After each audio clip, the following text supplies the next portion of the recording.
What's up, y'all? Welcome back to the Us vs. Them MMA channel. I'm your host, Vince, and we're going to break down the co-main event for the upcoming fights we have this weekend. We have Benoit Saint-Denis versus Paddy Pimblett, which this is going to be a fucking sick fight. No matter who you're rooting for or who you're betting on, I can guarantee you this is going to be a fucking electric, sick fight. It's going to be chaos written all over it, and definitely the winner is going to be us, the fans. So I'm really excited for this one. But before we get too far into that, I just want to get into the lines. We got Paddy Pimblett right now sitting at a plus 124, so a slight underdog, and then Benoit Saint-Denis on the other side at a minus 160. Let me remind you guys before I get too far into this, if you could just like the video, subscribe to the channel, all that bullshit. We're really trying to help this channel grow organically, and I think it really has, so we're really excited about it. So if you guys can help us out with that and like it, subscribe to the channel, all that shit. But yeah, fuck it, let's get into this breakdown. The first thing that I think is really important in mentioning is the height difference in these guys. Right now, the UFC has Paddy Pimblett listed at 5'10", and Benoit Saint-Denis on the other side is listed at 5'11". And I gotta be honest with you guys, there's no possible way that Paddy Pimblett is gonna be 1 inch smaller in this fight. If anything, he's gonna be a couple inches taller, I would imagine. So I don't know where they're inaccurate with their measurements or whatever, but somebody's measurements is definitely wrong for sure. There's no way Benoit Saint-Denis is 5'11" and Paddy Pimblett is 5'10". And the reason why I'm saying that is because, I think that the height difference and the size difference is going to be really important in this fight. Benoit Saint-Denis has a very much a wrestling heavy approach. He's looking to use his grappling. And if he's fighting somebody that's a bigger frame and a bigger body, I think there's a less likely of a chance for that to happen. So I think it's really important to say that. And like I said, there's no possible way that Paddy Pimblett is smaller. Can't wait for the face-offs and when we can see these guys actually face-to-face for you guys to see that for yourselves. Like I said, Benoit Saint-Denis has very much a grappling heavy or a wrestling heavy approach, and I definitely think he's going to be able to, or he's going to be looking to do that this weekend. He could definitely have some success this weekend doing that, just because Paddy Pimblett doesn't have the best takedown defense. We have seen him taken down before in past fights against Jordan Levitt. He was taken down against Jared Gordon. He was taken down.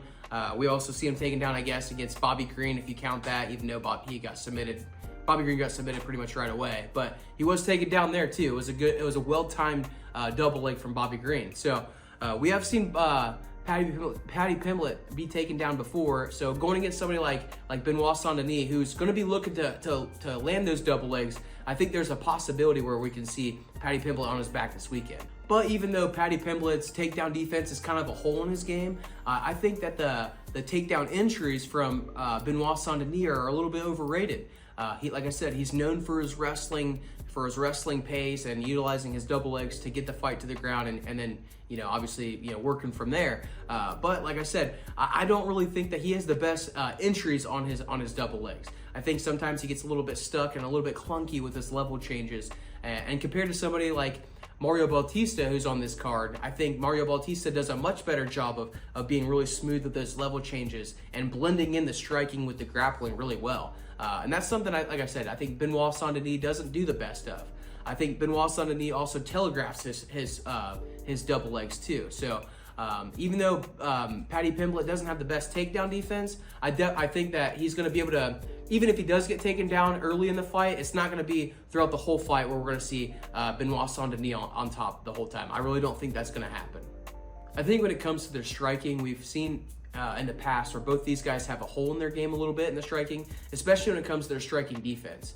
When you look at Paddy Pimblett, we've seen him kind of welcome those brawls and those brawling exchanges. And when he does that, he leaves his chin wide open in the air so his opponent can go out there and touch it. So, he said before, Scousers don't get knocked out, and so far he's proven that in the UFC. But that's really a risky approach for sure in this type of business, just leaving your chin wide open. So he's a little bit defensively irresponsible, but we've also seen Benoit Saint-Denis be defensively irresponsible too. And I don't think he gets as much attention for being as irresponsible as Paddy Pimblett, just because Paddy's a little bit more charismatic on the mic. He draws a little bit more attention to some of his weaknesses when he's asked about it, in interviews. But I think Benoit Saint-Denis' chin is wide open as well. So there's going to be brawling exchanges for sure this weekend, and I think the likelihood of somebody getting touched and dropped is very, very high.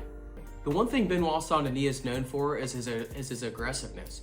but that's also something that we've seen make him get in trouble in past fights before. If you look back at the Renato Moicano fight or the Dustin Poirier fight, that over-aggressiveness is something that definitely puts him in positions where he can be countered, or, you know, obviously the submission threats and shit like that. So I think that's something that's going to be a huge factor this weekend. I think Paddy Pimblett, between these two guys, is definitely more fluid in the striking. He's definitely more fluid in the grappling as well. So one guy is going to be more bullheaded and pressuring forward. And the other guy is going to be looking to use his fluidity in both his grappling and his striking. So I think that's where Paddy Pimblett is going to have a lot of success this weekend. Another thing that can get Benoit Saint-Denis in trouble is if he's just relentlessly looking for takedowns. Let's say, for instance, if the striking isn't going his way and Paddy Pimblett's kind of touching him up a little bit, and if he panic shoots, that's where he can get himself in really big trouble with those front chokes and those ghillie chokes and shit like that. So, you know, if he finds himself, like I said, where he's not landing on the striking and he panic shoots, or if he's just overly aggressive, like I said, you know, we've seen even when things are going his way, he's just trying to force the action, force the takedowns too much. If he's overly aggressive and doing shit like that this weekend, or trying to force the action, especially with those takedowns, he's gonna be in trouble. Paddy Pimblett is a motherfucker with the grappling, and he's definitely a motherfucker with those chokes. He's gonna, like I said, he's gonna be the longer, rangier fighter. So if Paddy Pimblett, or if Benoit Saint-Denis shoots a bad shot and he's underneath him, that front choke option is going to be available, or the ghillie choke. For my official prediction, I'm going with Paddy Pimblett to get this one done. He's the bigger fighter. He's the stronger fighter. I think he's got the better striking. I think he's more fluid in the grappling. I think he's more dangerous if he's on top in the grappling. I think there's a lot of possibilities for Paddy Pimblett to get this one done. And with him being an underdog, it just makes it a little bit more enticing for us to pick him this weekend. So I'm going with Paddy Pimblett to get it done, and I think he's going to be able to snatch up Benoit Saint-Denis' neck at some point and get it done by submission. So for my official prediction, I'm going with Paddy Pimblett by submission. That prop is sitting at plus 650 right now, which is pretty sick. It's according to the odds makers, it's the least likely outcome. But I wouldn't look too far into that because the odds makers have no idea what to think of this fight. But I can tell you guys this, I feel really fucking confident about this one. I think Paddy Pimblett stands a really good chance to get it done this weekend. And if he doesn't get it done this weekend by submission, I think he has a really good opportunity to get it done by ground and pound, or by an uppercut or a big knee up the middle. So the knockout prop is still available too. So if you want to combine those and for a double chance prop, Paddy Pimblett by a finish right now, sitting at, what is that? Stay with me, folks. Plus 240. That's really fucking good odds, and it's so far my favorite odds to this card. So I really, really like that prop. The only path to victory that I really see for Benoit Saint-Denis is if he's able to take Paddy Pimblett down and kind of hold him down for 3 rounds.